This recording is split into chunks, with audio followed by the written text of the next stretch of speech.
নমস্কার। তো অবশেষে মুক্তি পেল বহুল প্রতীক্ষিত রাম সেতু মুভি। গতকাল রাতে আমি মুভিটি দেখলাম এবং সেই মুভির রিভিউ নিয়ে আজকে আপনাদের সামনে উপস্থিত হলাম।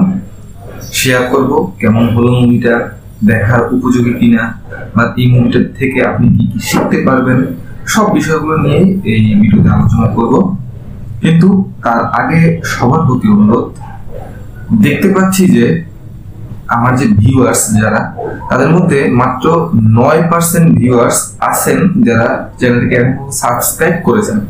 বাকি 91% ভিউয়ার্স এখন পর্যন্ত চ্যানেলটি সাবস্ক্রাইব করেননি।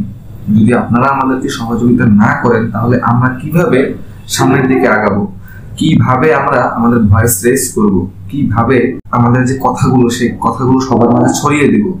সো আমাদের সহযোগিতা করতে হবে। আমরা তো এতটুকু সহযোগিতা চাই যে আপনারা সব সময়ের জন্য আমাদের ভিডিওগুলো দেখুন, আমাদের চ্যানেলটিকে সাবস্ক্রাইব করুন, লাইক করুন, ভিডিওগুলো শেয়ার করুন, এতটুকুই সহযোগিতা। এবার আমরা যাই আমাদের আজকের যে আলোচনা, সেই আলোচনা করব রাম সেতু মুভি নিয়ে। যদি এই মুভি নিয়ে আলোচনা করতে যাই তাহলে অবশ্যই মুভিটা নিয়ে কিন্তু আমাদের সবারই একটা অনেক বড় এক্সপেকটেশন ছিল, এবং সেই এক্সপেকটেশনের দিক থেকে যদি আমরা চিন্তা করি তাহলে অবশ্যই একজন দর্শক হিসেবে মুভিটা আমাকে এন্টারটেইনও করেছে, মুভিটা আমাকে কিছু শিখিয়েছে, এবং ওভারঅল আমাদের যে ইতিহাস, সেই ইতিহাসটাকে যতটুকু সম্ভব আজকের পরিস্থিতির উপর ভিত্তি করে বা আজকের প্রেক্ষাপটে এসে যতটুকু সম্ভব ততটুকু ভাবে ফুটিয়ে তোলার চেষ্টা অবশ্যই প্রডিউসার এবং ডিরেক্টর চেষ্টা করেছে, এবং অভিনেতারাও তাদের নিজেদের জায়গা থেকে, আমি অবভিয়াসলি বলবো, অভিনেতারাও চেষ্টা করেছে। যদিও বলিউডের কিন্তু আমরা ঘোর বিরোধী, কারণ বলিউড আমাদের সংস্কৃতিকে বারবার অপমান করে আসছে, যার কারণে বলিউডের যদিও আমরা ঘোর বিরোধী, তারপরেও আমরা তো বলিউডের ধ্বংস চাই না, আমরা চাই বলিউড রিফর্ম করুক। বলিউড যে আইডিওলজির ভিতর থেকে যাচ্ছে, সেই আইডিওলজি থেকে বেরিয়ে এসে যে মুখ্য ধারা, আমাদের যে সনাতনী মুখ্য ধারা বা ভারতীয় যে মুখ্য সংস্কৃতি যে ধারা, সেই সংস্কৃতির ধারার সাথে মানে এসে জুড়ুক এবং সেই অনুযায়ী তারা মুভি নির্মাণ করুক, এতটুকুই আমরা চাই। তো সেই দিক থেকে যদি চিন্তা করি তাহলে অবশ্যই রাম সেতু মুভিটা একটা টার্নিং পয়েন্ট, একটা মুভি যে এই প্রথম হয়তোবা। তো সেই হিসেবে বলতে পারি যে হ্যাঁ, বলিউড যে রিফর্মটা আমরা চাই বলিউডের, সেই রিফর্মটা হয়তোবা এই মুভিটার হাত ধরে সেই রিফর্মটা আসতে পারে, যদি এখনো বলিউডের বাকি যারা আছে তারা যদি বুঝতে পারে। তো এই মুভিটা আসলে খুবই, যদি স্ক্রিন প্লের দিক থেকে চিন্তা করি তাহলে এঙ্গেজিং ছিল। আপনার এমন কোনো পয়েন্ট বা এমন কোনো সিচুয়েশন ছিল না যে সিচুয়েশনটা আপনাকে বোর করবে। অল টাইম মুভিটা আপনাকে এঙ্গেজ করে রাখবে, যতটুকু মুভির লেন্থ অর্থাৎ 2 ঘন্টা 15 মিনিট আপনাকে অবশ্যই এঙ্গেজ করে রাখবে। প্লাস এখানে যে মানে একদম খুব বেশি তথ্য ইনফরমেশন যে এখানে মানে দেওয়া হয়েছে যেটা আপনার মাথার উপর দিয়ে যাবে এমন কিন্তু কিছু না। যে ইনফরমেশন গুলো দেওয়া হয়েছে, অর্থাৎ এটা দিয়ে একটা ওয়েব সিরিজ করা যাবে, যেটা একটা 2 ঘন্টা 15 মিনিটের একটা মুভি। তাই এই 2 ঘন্টা 15 মিনিটের একটা মুভির মধ্যে যতটুকু ইনফরমেশন দেওয়া যেতে পারে এবং যতটুকু ইনফরমেশন একজন দর্শক এই 2 ঘন্টা 15 মিনিটের ভিতরে কনজিউম করতে পারবে, অ্যাবজর্ব করতে পারবে, ঠিক ততটুকু ইনফরমেশনই এখানে দেওয়ার চেষ্টা করা হয়েছে। এবং যতটুকু ইনফরমেশন তারা দিচ্ছে আমার মনে হয় এতটুকু well enough for a movie 2 ঘন্টা 15 মিনিটের জন্য। সো এই দিক থেকে আমি বলবো যে ইনফরমেশনের দিক থেকে মুভিটি অনেক ভালো কিছু দিতে পেরেছে, অনেক ইম্পর্টেন্ট কিছু ইনফরমেশন আপনাকে দিতে পেরেছে বা দিতে পারবে যখন আপনি এই মুভিটি দেখবেন। এরপরে যদি আসি যে টেকনিক্যাল যে ব্যাপারগুলো, ভিএফএক্স, সিজিআই, কালার কারেকশন, তো এইগুলো নিয়ে আসলে আমি তেমন একটা কথা বলবো না, আসলেই কথা বলবো না। কারণ একটা ব্যাপার হচ্ছে, যখন একটা মুভি আপনাকে বা একটা ফিল্ম যখন আপনাকে কানেক্ট করবে, মানে স্ক্রিপ্টলি আপনাকে কানেক্ট করবে, সেই বিষয়টা আপনাকে কানেক্ট করবে, তখন এই যে টেকনিক্যাল বিষয়গুলো আপনি যদি একটু ছাড় দেন সেক্ষেত্রে খুব বেশি একটা কোনো প্রবলেম হয় না। কারণ আমার এই মুভিটা অ্যাজ এ দর্শক, অ্যাজ এ অডিয়েন্স, আমার এই মুভিটা দেখে আমি মুভিটার সাথে কানেক্ট করতে পারছি, মুভিটা আমাকে কানেক্ট করতে পারছে। সো বাকি যে আউটসাইডার যে বিষয়গুলো, সিজিআই, কালার কারেকশন, ভিএফএক্স, এই বিষয়গুলোকে আমার মনে হয় ওই জায়গা থেকে বিবেচনা করলে অবশ্যই স্যাক্রিফাইস করা পসিবল।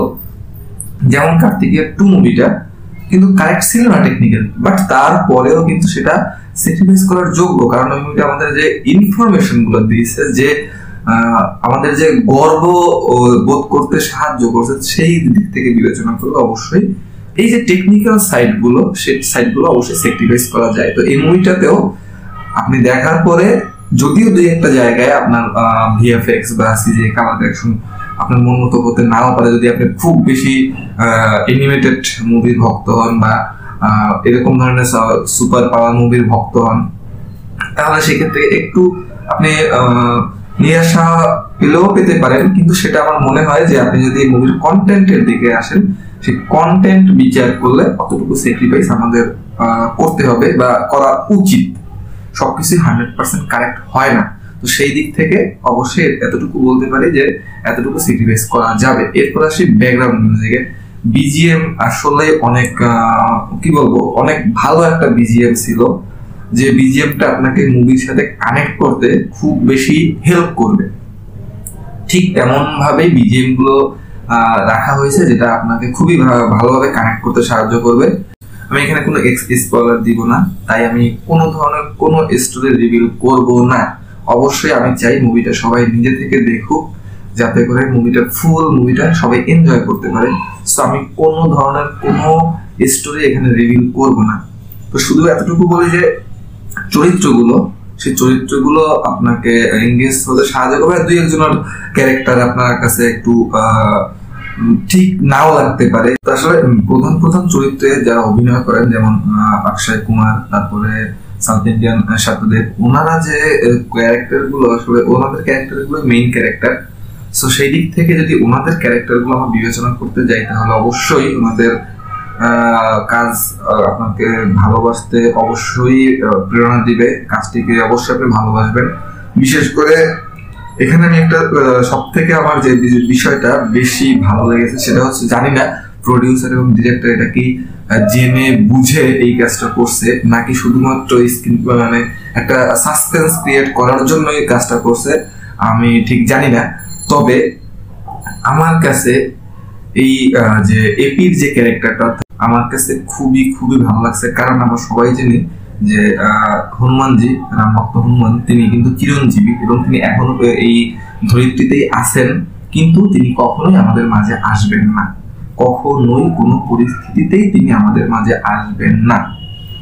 সো সেই দিক থেকে যখন আরিয়ান কুলশ্রেষ্ঠ এই অর্থাৎ অক্ষয় কুমারের চরিত্রটা যখন এই রাম সেতু রহস্যগুলো উদ্ভাবন করতে তিনি সামনের দিকে আগাতে থাকেন, এবং যখন তিনি বিপদে পড়েন, যে কোথাও থেকে কোনো হেল্প পাচ্ছেন না, তার জীবনের উপরে রিস্ক আসে, ঠিক তখনই কিন্তু এই যে এপি, ওনার ক্যারেক্টার কিন্তু মুভিতে এন্টার করে, এবং উনি যতক্ষণ পর্যন্ত ছিল ততক্ষণ পর্যন্ত আপনাকে বারবার হনুমানজির কথা মনে করিয়ে দেবেন, এবং তিনি হঠাৎ করে আসেন, হঠাৎ করে আবার মুভি থেকে তিনি বিদায় নেন।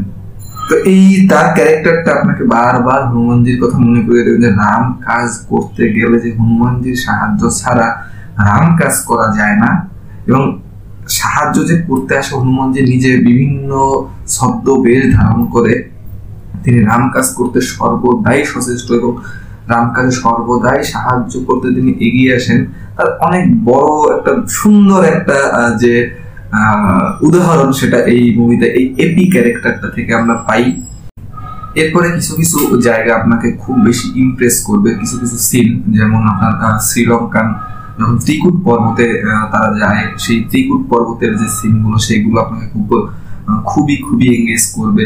প্লাস লাস্টে যে আদালতে যখন এটা নিয়ে ডিসকাস শুরু হয়, তখন সেই আদালতের ঘটনাটাকে যেভাবে এক্সিকিউট করা হয়েছে, আপনাকে টোটাল বিষয়টা এখানে বলা যায় বারবার খুব বেশি বেশি ইনফরমেশনও পুশ করা হয়নি, এবং ইনফরমেশনের ঘাটতিও যতটুকু ইনফরমেশন দেওয়া পসিবল ততটুকু ইনফরমেশন দেওয়ার চেষ্টা করা হয়েছে। তো সেদিক থেকে যে আদালতের যে সিনটা ছিল, সেই আদালতের সিনটা আপনাকে খুবই খুবই লাস্ট যে আদালতের সিনটা, সেটা আপনাকে খুবই খুবই খুবই ইমপ্রেস করবে।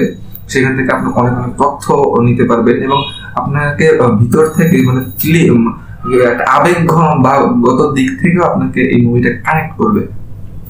তো সব দিক থেকে যদি বিবেচনা করি, এক কথায় যদি বলতে যাই যে কেউ যদি আপনাকে জিজ্ঞেস করে যে আসলে কি রাম সেতু ন্যাচারাল মেড নাকি ম্যান মেড, আর যদি ম্যান মেড হয় তাহলে এই রাম সেতু নিয়ে দুইটা থিওরি আমাদের প্রচলিত আছে। সেটা একটা হচ্ছে রাম সেতু ভগবান শ্রী রামচন্দ্র নির্মাণ করেন, আর দ্বিতীয়ত হচ্ছে মানে ইহুদি খ্রিস্টান এবং মুসলমানরা মানেন যে রাম সেতু যে নাম সেটা হচ্ছে অ্যাডাম সেতু বা অ্যাডাম ব্রিজ, যেটা কিনা আদম আলাইহিস সালাম যখন এই পৃথিবীতে আসেন তখন নাকি তিনি ওই ব্রিজ নির্মাণ করেন এবং তিনি নাকি শ্রীলঙ্কা থেকে ভারতে আসেন।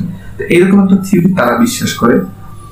সো যদি আপনাকে কেউ প্রশ্ন করে যে is Ram Setu natural made or man made, আর যদি ম্যান মেড হয় তাহলে আসলে এটা কে নির্মাণ করে, ভগবান শ্রী রামচন্দ্র নাকি আদম?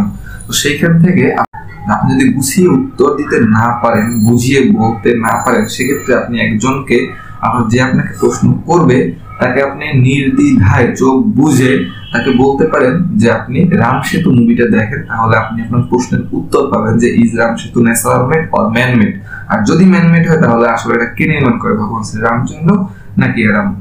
তো এটাই হচ্ছে লাস্ট আমার যে কথা, যে এটা আপনি নিঃসন্দেহে চোখ বুঝে আপনি যে কোনো কেউকে সাজেস্ট করতে পারেন শুধু এই প্রশ্নের উত্তর পাওয়ার জন্য, এবং আমি আশাবাদী যে যে কেউ এই মুভিটা দেখলে সেই প্রশ্নের উত্তর পাবেন। এতটুকুই শুধু বলতে চাই। আর যে আমাদের যে শ্রদ্ধার ব্যাপারটা, রাম সেতু নিয়ে যে আমাদের শ্রদ্ধা সনাতনী হিন্দুদের, সেই শ্রদ্ধার ব্যাপারটাও কিন্তু এখানে খুব ভালোভাবে আসলে মাথায় রাখা হয়েছে, এবং লাস্টে যে কোর্ট থেকে যে ভার্ডিক্ট আসে সেই ভার্ডিক্টেও কিন্তু এই যে শ্রদ্ধার জায়গাটা, সেই শ্রদ্ধার জায়গাটাকে উল্লেখ করা হয়। এবং অক্ষয় কুমারের একটা ডায়লগ এমন আছে যে পৃথিবীতে তো রাম মন্দির অনেক আছে, বাট রাম সেতু একটাই, আর এই সেতুটা যতদিন পর্যন্ত আছে ততদিন পর্যন্ত রামায়ণ জীবিত, যতদিন পর্যন্ত রামায়ণ জীবিত ততদিন পর্যন্ত ভারতীয় মানুষ বা পৃথিবীর সব মানুষ একবার হলো চিন্তা করবে, যারা রামায়ণ জানে, যে যদি কেউ কোনো নারীর উপরে অত্যাচার করে তাহলে সেই নারীকে রক্ষা করার জন্য অবশ্যই রাম নামক তার যে স্বামী, সেই রাম অবশ্যই আসবে সেই নারীর সহযোগিতা করার জন্য। এই যে একটা আশ্বাস, একটা যে ফিলিংস, এই ফিলিংসটা যে একটা আস্থা, একটা বিশ্বাস, এই বিশ্বাসটাকে খুব সুন্দরভাবে লাস্টে যে কোর্টের যে সিনগুলো, সেই সিনগুলোতে এই যে ডায়লগটা দিয়ে খুব সুন্দরভাবে বোঝানো হয়েছে। তো আমি ওভারঅল যদি আপনাদেরকে বলি তাহলে অবশ্যই মুভিটা সবার দেখা উচিত,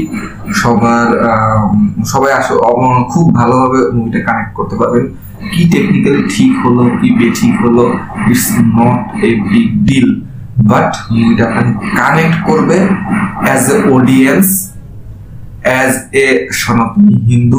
সো এই পর্যন্তই আলোচনা করার জন্য যে রাম সেতু মুভিটা আমাদের কি দিতে পারলো, সেটা যে অন্যান্য মুভি যেমন আমরা দেখি বলিউডের খুবই নিরাশ হই, সেই দৃষ্টিকোণ থেকে এই মুভিটা কতটুকু আমাদের দিতে পারলো, তো সেই পুরো বিষয়টা আপনাদের সাথে আলোচনা করার চেষ্টা করলাম। আমি কিন্তু কোনো টেকনিক্যাল দিকে যাইনি, কোনো স্পয়লার দেইনি, শুধুমাত্র as a audience, as a সনাতনী হিন্দু আপনি এই মুভিটা থেকে কতটুকু পাবেন, কতটুকু জানতে পারবেন, এবং কিভাবে এই মুভিটা আপনার সামনে রিপ্রেজেন্ট করা হয়েছে অ্যাজ এ কালচারাল ভাবে, অ্যাজ এ ইনফরমেশনের দিক থেকে, সেই পুরো বিষয়টাই আমি কিন্তু এখানে আলোচনা করার চেষ্টা করছি, কোনো টেকনিক্যাল আলোচনা না নিয়ে।